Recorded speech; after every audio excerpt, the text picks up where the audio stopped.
момента выхода игры всем стало страшно не то что проходить. Запускать опасно, всего одним трейлером напугали так, что ждет нас в этой игре только страх и мрак. Еще и ты, мой добрый и любимый зритель, попросил обзор. Ну что теперь смотрите, игра Outlast, рэп-гейм обзор. Я начинаю, не смей выключать монитор. Из заброшенной клиники для душевнобольных вновь слышны крики людей живых. Корпорация Мурков выкупила психушку, и ходят слухи, что люди там для них игрушки. Разобраться во всем и поставить точку отправляется обычный журналист в одиночку. Там расследование хочет провести, не зная еще, что ждет его на пути. Правда ли, что в клинике пытают людей и опыты над ними проводят каждый день? Во всем этом предстоит разобраться тебе. Может, и темную силу встретишь ты в игре.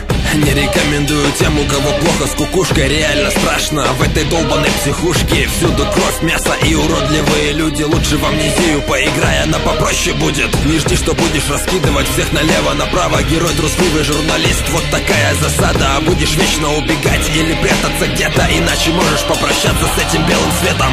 Графика хороша, не идеально, увы. 9 баллов графистам за такие труды. Настолько мерзко нарисовали этих тварей, что сидя в шкафу, смотря на них, в дрожь бросает. Геймплей на 10, тут вообще без вопросов. Жать на W, идти вперед уже не просто. Атмосфера, ужас, еще и камера. Это ночной режим включаешь, и твоя песенка спета. Сюжет тоже хорош, держит в напряжении. Записки докторов и сумасшедших мнения. Поможет все это в игру погрузиться тебе. А от меня 9 за такой сюжет.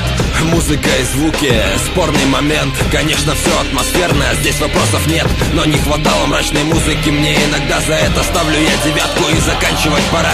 9,25 в итоге для меня самый страшный, мать его, хоррор. Играть только тем, кому есть 18. Это полная жесть, не стоит сомневаться. Я наконец-то заканчиваю этот обзор и знакомство с этой безбашенной игрой. На что только игровой мир не гораст. Это рэп-гейм обзор, игра Outlast.